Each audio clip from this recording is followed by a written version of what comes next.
당신은 지금까지 누구의 인생을 살아왔습니까? 이 질문 앞에서 선뜻 대답하지 못하는 분들이 있습니다. 50년, 60년을 살아왔는데도 말이죠.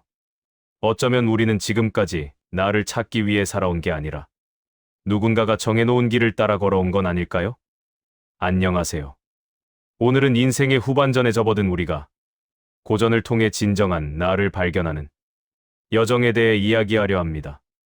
당신의 남은 인생을 어떻게 살아야 할지 명확한 실마리를 얻으시길 바랍니다. 우리는 왜 지금 고전을 읽어야 하는가? 인생의 오후에는 아침과 같은 의미를 가질 수 없다. 칼 융의 이 말을 들으면 가슴 한편이 뜨끔합니다. 우리는 지금까지 달려왔습니다. 좋은 대학, 좋은 직장, 가족 부양, 자녀 교육. 그 모든 것이 해야 할 일의 연속이었죠. 그런데 어느 날 문득 깨닫습니다. 이제 더 이상 그 목록들이 내 앞에 놓여 있지 않다는 것을. 자녀는 독립했고, 은퇴가 코앞이거나 이미 은퇴했고, 남은 건 오직 나 자신뿐입니다. 바로 이 순간, 우리에게 고전이 필요합니다. 고전은 단순한 옛날 책이 아닙니다. 2000년, 3000년을 살아남은 인류의 지혜이자 수많은 사람들의 인생 후반전을 밝혀준 등대입니다.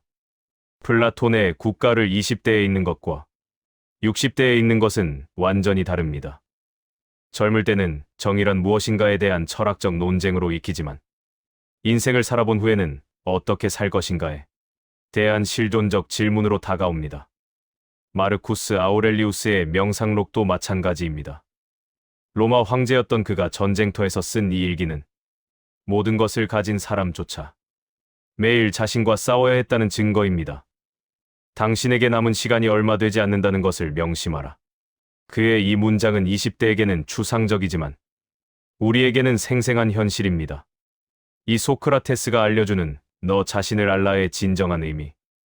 너 자신을 알라. 델포이 신전에 새겨진 이 문구를 소크라테스는 평생의 화두로 삼았습니다. 그런데 우리는 정말 우리 자신을 알고 있을까요? 50년을 함께 산 배우자도 30년을 키운 자녀도 가끔은 낯설게 느껴질 때가 있습니다. 하물며 나 자신은 어떨까요? 소크라테스는 아테네 시장 한복판에서 사람들에게 물었습니다. 정의가 무엇입니까? 용기란 무엇입니까? 좋은 삶이란 무엇입니까? 사람들은 화를 냈습니다. 자신들이 평생 당연하게 여긴 것들에 대해 소크라테스가 끊임없이 질문했기 때문입니다. 하지만 그는 멈추지 않았습니다. 검토되지 않은 삶은 살 가치가 없다고 믿었으니까요. 우리의 인생 후반전도 마찬가지입니다. 지금까지 당연하게 여겨온 모든 것들을 다시 질문해야 합니다. 나는 정말 행복한가? 내가 원했던 삶이 이것인가? 남은 인생을 어떻게 살 것인가? 이 질문들이 불편하다면 그것이 정상입니다. 소크라테스를 사형시킨 아테네 사람들처럼 우리도 불편한 진실과 마주하기를 두려워하니까요. 하지만 용기를 내야 합니다. 60대, 70대의 자신을 발견하는 것이 늦은 게 아닙니다. 오히려 이제야 제대로 시작할 수 있는 겁니다. 왜냐하면 이제는 타인의 시선이 아닌 오로지 내 마음의 소리에만 집중할 수 있으니까요. 세네카가 말하는 시간의 진실. 우리에게는 짧은 인생이 주어진 것이 아니라 우리가 그것을 낭비한 것이다. 스토아 철학자 세네카의 인생의 짧음에 대하여의 첫 문장입니다. 이 책을 읽으면 등골이 서늘해집니다. 세네카는 말합니다. 사람들은 땅 한 떼기도 아까워하면서 자신의 시간은 함부로 다른 사람에게 내어준다고, 돈은 한 푼도 빌려주지 않으면서 시간은 누구에게나 공짜로 내어준다고. 우리의 과거를 돌아보십시오. 얼마나 많은 시간을 남의 기대를 충족시키는 데 썼습니까? 얼마나 많은 시간을 의미 없는 걱정에 소모했습니까? 얼마나 많은 시간을 나중에라는 말로 미루었습니까? 세네카는 이렇게 말합니다. 인생은 충분히 길다. 현명하게 사용하기만 한다면 그렇습니다. 우리에게 남은 20년, 30년은 결코 짧지 않습니다. 문제는 시간의 양이 아니라 질입니다. 이제 우리는 선택해야 합니다. 남은 시간을 어디에 쓸 것인가? 세네카는 답합니다. 철학을 공부하라. 자신을 성찰하라. 현재를 살아라. 과거는 이미 지나갔고 미래는 아직 오지 않았습니다. 우리에게 주어진 것은 오직 지금 이 순간뿐입니다. 당신의 이 순간을 무엇으로 채우고 있습니까? 사 몽테뉴와 함께 나이 드는 법 배우기. 미셸 드 몽테뉴. 그는 38세의 공직에서 물러나 자신의 서재에 틀어박혔습니다. 그리고 10년 동안 자신에 대해, 인생에 대해 끊임없이 글을 썼죠. 그 결과물이 바로 수상록입니다. 몽테뉴가 위대한 이유는 그가 완벽한 사람이어서가 아닙니다. 오히려 그는 자신의 약점, 모순, 불완전함을 있는 그대로 드러냈습니다. 나는 나 자신 외에는 어떤 것도 가르치지 않는다. 그는 나이 드는 것을 두려워하지 않았습니다. 오히려 나이가 들수록 더 자유로워진다고 말했죠. 늙음은 우리를 세상의 굴레에서 조금씩 해방시킨다. 젊을 때는 남들의 시선이 두려웠습니다. 저 사람들이 나를 어떻게 볼까? 내가 실패하면 어떡하지? 하지만 나이가 들면 깨닫게 됩니다. 남들은 나에게 관심이 없다는 것을, 그리고 그것이 얼마나 큰 자유인지를. 몽테뉴는 말합니다. 나는 남들처럼 살기 위해 애쓰지 않는다. 나답게 살기 위해 애쓴다. 이 얼마나 통쾌한 선언입니까? 인생 후반전에 우리가 해야 할 일은 남들과의 경쟁에서 벗어나는 것입니다. 더 이상 누군가보다 나아 보이려 애쓸 필요가 없습니다. 그저 나답게 진정성 있게 살면 됩니다. 몽테뉴는 서재에서 책을 읽고 산책을 하고 글을 썼습니다. 거창한 일이 아니었습니다. 하지만 그 평범한 일상이 그를 불멸의 사상가로 만들었습니다. 당신의 평범한 일상도 충분히 의미 있습니다. 다만 그 의미를 발견하는 눈이 필요할 뿐이죠. 오 공자가 말하는 인생의 단계. 공자는 논어에서 자신의 인생을 이렇게 정리했습니다. 15에 학문의 뜻을 두었고 30에 자립했으며 40에 미혹되지 않았고 50에 천명을 알았으며 60에 귀가 순해졌고 70에는 마음 가는 대로 해도 법도에 어긋나지 않았다. 여기서 주목할 부분은 이순을 슌과 종심 성신입니다. 60세에 이르러서야 귀가 순해졌다는 것. 즉, 남의 말을 편견 없이 들을 수 있게 되었다는 것입니다. 우리는 젊을 때 너무 확신에 차 있었습니다. 내가 옳다, 내 방식이 정답이다. 하지만 나이가 들면서 깨닫습니다. 세상에는 정답이 없고 다만 다양한 관점이 있을 뿐이라는 것을. 70세에 종심소 유부유주. 마음 가는 대로 해도 법도를 넘지 않는다. 이것이 바로 진정한 자유입니다. 억지로 참는 것이 아니라 자연스럽게 옳은 것을 선택하는 경지. 많은 분들이 은퇴 후 무력감을 느낍니다. 나는 이제 쓸모없는 사람인가? 하지만 공자의 말을 새겨보십시오. 인생은 70세에 가서야 완성됩니다. 그 전까지는 모두 준비 단계일 뿐이죠. 당신이 지금 60대, 70대라면 바로 지금이 인생에서 가장 자유로운 시기입니다. 더 이상 출세를 위해 아부할 필요도, 남에게 잘 보이기 위해 가식을 떨 필요도 없습니다. 그저 당신 마음이 원하는 대로 살되 오랜 세월 쌓아온 지혜로 균형을 잡으면 됩니다. 여섯 톨스토이의 사람은 무엇으로 사는가? 레프 톨스토이는 82세까지 살았습니다. 그리고 인생 후반기에 가장 위대한 작품들을 썼죠. 사람은 무엇으로 사는가는 그의 노년기 작품입니다. 이 짧은 이야기에서 톨스토이는 3가지 진리를 말합니다. 첫째, 사람의 마음속에는 무엇이 있는가? 둘째, 사람에게 허락되지 않은 것은 무엇인가? 셋째, 사람은 무엇으로 사는가? 그리고 그 답은 이렇습니다. 사람의 마음속에는 사랑이 있고 사람에게는 자기 자신에게 필요한 것을 아는 일이 허락되지 않았으며 사람은 사랑으로 산다. 톨스토이 자신도 젊었을 때는 몰랐습니다. 귀족으로 태어나 풍요로운 삶을 살면서도 그는 늘 공허했습니다. 명성도, 돈도, 가족도 그를 채워주지 못했죠. 50세가 넘어서야 그는 깨달았습니다.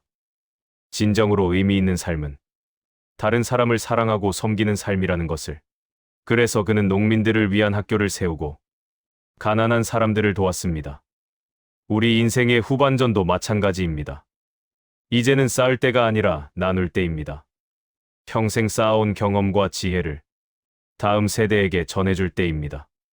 그것이 꼭 거창한 일일 필요는 없습니다. 손주에게 옛날 이야기를 해주는 것, 젊은 후배에게 조언을 해주는 것, 동네 도서관에서 책을 읽어주는 것. 이 모든 것이 사랑의 실천입니다. 톨스토이는 말했습니다. 행복한 가정은 모두 비슷하지만 불행한 가정은 제각기 다르다. 이를 인생에 적용하면 이렇습니다. 의미 있는 인생은 모두 사랑으로 가득하지만 공허한 인생은 제각기 다른 이유로 비어 있다. 7. 니체가 말하는 영원 회귀와 운명에. 만약 당신의 인생이 영원히 반복된다면 니체의 이 질문은 섬뜩합니다.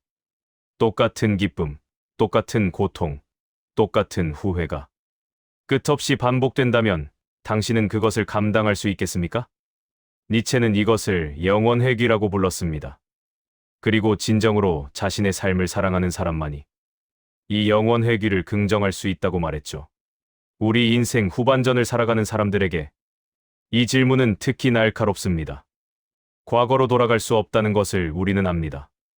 후회를 지우거나 잘못을 고칠 수 없다는 것도 압니다. 그렇다면 우리는 어떻게 해야 할까요? 니체는 운명의 애몰, 페이디를 말합니다. 내 운명을 사랑하라.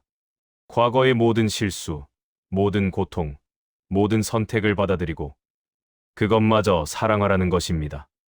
왜냐하면 그 모든 것이 지금의 당신을 만들었으니까요. 이혼의 아픔이 있었다면 그것도 당신의 일부입니다. 사업 실패가 있었다면 그것도 당신의 역사입니다. 자녀와의 갈등이 있었다면 그것도 당신의 이야기입니다. 이 모든 것을 부정하지 말고 있는 그대로 받아들이십시오. 그리고 이렇게 말하십시오. 그래, 이것이 내 인생이었다.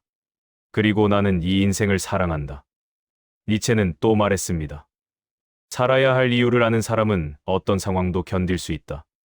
우리에게 필요한 것은 바로 이것입니다. 남은 인생을 살아야 할 이유. 그 이유는 각자 다를 수 있습니다. 손주를 보는 기쁨일 수도, 오래된 꿈을 이루는 것일 수도, 누군가에게 도움이 되는 것일 수도 있습니다. 중요한 것은 당신만의 이유를 찾는 것입니다. 8. 괴테의 파우스트가 주는 교훈. 괴테는 82세까지 살면서 평생 파우스트를 썼습니다. 23세에 시작해서 죽기 직전에 완성한 이 작품은 인간의 끝없는 탐구와 성장에 대한 이야기입니다. 파우스트는 악마에게 이렇게 말합니다. 내가 멈추어라. 너는 참으로 아름답다고 말하는 순간 나를 데려가도 좋다. 즉, 완전히 만족해서 더 이상 성장을 멈추는 순간 그때가 인생의 끝이라는 것입니다. 많은 분들이 은퇴를 끝으로 생각합니다. 이제 할 일이 없어 그냥 여생을 보내는 거지. 하지만 괴테는 다르게 말합니다. 인생은 죽는 순간까지 계속되는 성장의 과정이라고. 파우스트는 결국 구원받습니다. 왜일까요? 그가 완벽했기 때문이 아닙니다.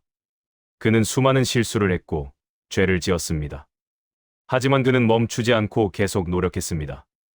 더 나은 사람이 되기 위해, 더 의미 있는 일을 하기 위해. 괴테 자신도 그렇게 살았습니다. 70대에도 새로운 학문을 공부했고 80대에도 여전히 글을 쓰고 연애를 했습니다. 나이는 숫자일 뿐 정신은 늘 젊었죠. 우리에게도 같은 선택권이 있습니다. 60대, 70대, 80대를 내리막길로 볼 것인가? 아니면 새로운 정상으로 향하는 길로 볼 것인가? 괴테는 이렇게 말했습니다. 나이 들어서도 배우지 않는 것은 죽음에 가까워지는 것이다. 반대로 말하면 계속 배우고 성장하는 한 당신은 살아있는 것입니다. 실천 오늘부터 시작하는 자기 발견. 자, 이제 실천의 시간입니다. 고전을 통해 배운 지혜를 어떻게 일상에 적용할 수 있을까요? 첫째, 매일 30분의 사색 시간을 가지십시오. 소크라테스처럼 자신에게 질문하십시오. 오늘 나는 의미 있게 살았는가? 내가 정말 원하는 것은 무엇인가? 나는 누구인가? 둘째, 일기를 쓰십시오. 몽테뉴처럼 자신의 생각과 감정을 기록하십시오. 화려할 필요 없습니다. 솔직하기만 하면 됩니다. 6개월 후, 1년 후에 그 일기를 다시 읽으면 당신이 얼마나 성장했는지 알게 될 것입니다. 셋째, 한 권의 고전을 천천히 읽으십시오. 하루에 10페이지면 충분합니다. 중요한 것은 속도가 아니라 깊이입니다. 한 문장을 읽고 한 시간을 생각해도 좋습니다. 넷째, 나눔을 실천하십시오. 톨스토이처럼 당신의 지혜를 나누십시오. 멘토링을 하거나 봉사활동을 하거나 그저 누군가의 이야기를 진심으로 들어주는 것만으로도 충분합니다. 다섯째, 새로운 것을 시도하십시오. 괴테처럼 끊임없이 배우십시오. 악기를 배우거나 새로운 언어를 공부하거나 평생 해보고 싶었던 일을 시작하십시오. 늦은 것은 없습니다. 여섯째, 운명을 사랑하십시오. 이체처럼 과거를 받아들이고 현재를 긍정하십시오. 그래, 이것이 내 인생이다. 그리고 나는 이것을 사랑한다. 일곱째, 시간을 소중히 여기십시오. 세네카처럼 시간이 가장 귀한 자산임을 기억하십시오. 의미 없는 일에 시간을 낭비하지 마십시오. 당신이 정말 하고 싶은 일, 의미 있는 일에 집중하십시오. 10고전과 함께 걷는 구체적인 하루. 자, 이제 좀 더 구체적으로 들어가 보겠습니다. 고전을 읽으라는 말은 쉽습니다. 하지만 정작 어디서부터 시작해야 할지 막막하신 분들이 많으시죠. 아침에 눈을 뜨면 스마트폰부터 확인하시나요? 뉴스를 보고 SNS를 확인하고 카톡을 읽습니다. 하루가 시작도 하기 전에 이미 남의 생각으로 머리가 가득 찹니다. 마르쿠스 아우렐리우스는 달랐습니다. 그는 매일 아침 일어나자마자 자신에게 말했습니다. 오늘 나는 참견하기 좋아하는 사람, 은혜를 모르는 사람, 폭력적인 사람을 만날 것이다. 하지만 나는 그들의 무지 때문에 흔들리지 않을 것이다. 이것이 고전적인 아침의 시작입니다. 하루를 남의 생각이 아닌 내 다짐으로 시작하는 것. 구체적으로 제안하자면 아침에 눈을 뜨면 5분만 침대에 앉아 계십시오. 스마트폰을 보지 말고 그저 숨을 쉬십시오. 그리고 자신에게 물으십시오. 오늘 나는 어떤 사람이 되고 싶은가? 아침 식사 후 커피 한 잔과 함께 고전을 딱 10페이지만 읽으십시오. 명상록이든 논어든 수상록이든 좋습니다. 10페이지 15분이면 충분합니다. 하지만 그냥 읽지 마십시오. 밑줄을 그으십시오. 여백에 메모를 하십시오. 맞아. 나도 그랬어. 이 말이 오늘의 나에게 필요해. 점심시간, 혼자 식사를 하신다면 스마트폰 대신 작은 노트를 펼치십시오. 그리고 아침에 읽은 구절 하나를 다시 써보십시오. 손으로 쓰면 뇌가 다르게 작동합니다. 그 문장이 당신의 일부가 됩니다. 저녁, 하루를 마무리하며 세네카처럼 자신을 돌아보십시오. 오늘 나는 시간을 현명하게 사용했는가? 오늘 나는 누군가에게 도움이 되었는가? 오늘 나는 조금이라도 성장했는가? 이것을 3개월만 하십시오. 아침 5분 명상, 아침 15분 독서, 저녁 5분 성찰. 하루 25분입니다. 드라마 한 편 보는 시간보다 짧습니다. 하지만 3개월 후 당신은 다른 사람이 되어 있을 것입니다. 90일 동안 고전의 지혜를 흡수한 사람. 90일 동안 자신을 성찰한 사람. 90일 동안 의도적으로 산 사람. 10일 고독과 친구가 되는 법. 외롭다와 고독하다는 다릅니다. 외로움은 고통이지만 고독은 선물입니다. 쇼펜하우어는 고독론에서 이렇게 말했습니다. 혼자 있을 수 없는 사람은 사회에 있을 자격이 없다. 강렬한 문장이지만 진실입니다. 우리는 평생 누군가와 함께였습니다. 부모, 형제, 친구, 배우자, 자녀. 늘 관계 속에서 살아왔죠. 그런데 어느 순간 혼자가 됩니다. 자녀는 독립하고 친구들은 세상을 떠나고 배우자마저 먼저 가버리기도 합니다. 그때 많은 분들이 무너집니다. 나는 이제 혼자야 외로워. 하지만 고전은 다른 관점을 제시합니다. 파스칼은 말했습니다. 인간의 모든 불행은 단 한 가지. 방 안에 조용히 혼자 있지 못하는 데서 비롯된다. 우리가 외로움을 두려워하는 이유는 혼자 있으면 자신과 마주해야 하기 때문입니다. 그리고 그 자신이 낯설기 때문입니다. 평생 바쁘게 살아왔습니다.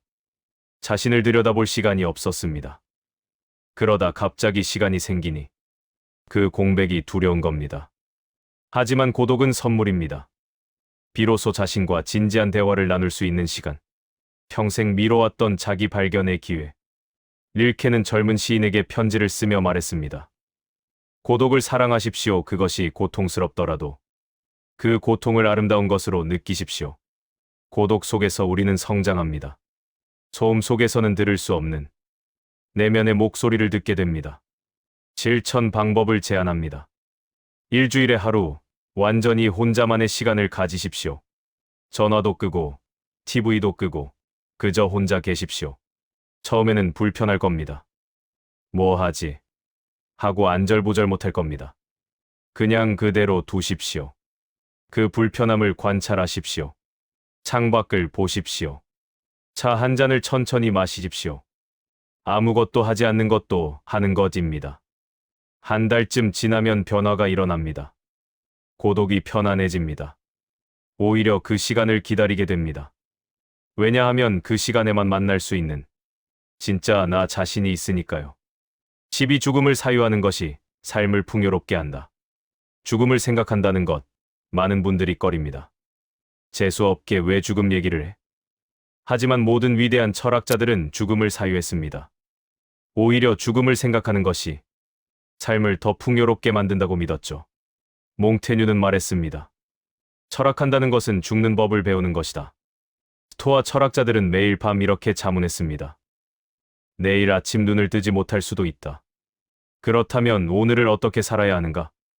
이것은 비관이 아닙니다. 오히려 강렬한 긍정입니다. 한정된 시간이기에 더 소중하다는 깨달음. 스티브 잡스는 스탠포드 연설에서 말했습니다. 매일 아침 거울을 보며 자신에게 묻는다. 만약 오늘이 내 인생의 마지막 날이라면 오늘 하려는 일을 할 것인가? 며칠 연속 답이 아니오라면 뭔가 바꿔야 한다는 신호다. 우리 인생 후반전을 사는 사람들에게 이 질문은 더욱 절실합니다. 20대, 30대에게는 추상적인 질문이지만 우리에게는 구체적인 현실이니까요. 실제로 죽음을 가까이에서 본 사람들은 말합니다. 삶의 우선순위가 완전히 바뀐다고. 중요하지 않은 것들이 보인다고. 다투던 가족과 화해하고, 미뤄왔던 여행을 떠나고, 하고 싶었던 말을 하게 된다고. 왜 죽음 앞에서야 그렇게 할까요? 왜 건강할 때는 못할까요? 죽음을 사유한다는 것은 매일을 죽음 앞에 사는 것처럼 사는 것입니다. 내일이 없다면 오늘 무엇을 할 것인가? 미루지 마십시오. 사랑한다면 오늘 말하십시오. 고맙다면 오늘 전하십시오. 하고 싶은 일이 있다면 오늘 시작하십시오. 세네카는 말했습니다. 우리는 마치 영원히 살 것처럼 행동한다. 그리고 갑자기 죽음이 찾아온다.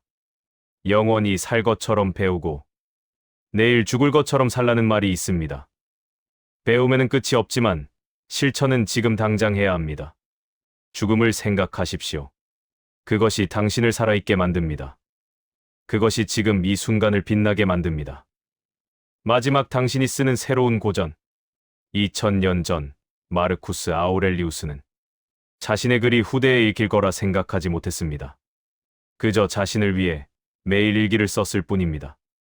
하지만 그 일기가 지금 우리를 위로합니다. 몽테뉴도 마찬가지입니다. 그는 서재에 틀어박혀 그저 자신의 생각을 정리했을 뿐입니다. 하지만 그 수상록이 500년을 살아남았습니다. 당신의 이야기도 그럴 수 있습니다. 꼭 책으로 출판되어야만 의미 있는 것이 아닙니다. 손주에게 전해지는 일기장, 후배에게 남기는 조언, 배우자에게 쓰는 편지. 이 모든 것이 고전이 될 수 있습니다. 오늘부터 시작하십시오. 당신만의 명상록을 쓰십시오. 당신만의 수상록을 남기십시오. 그리고 당신의 여정을 진심으로 응원합니다. 구독과 좋아요는 저에게 큰 힘이 됩니다.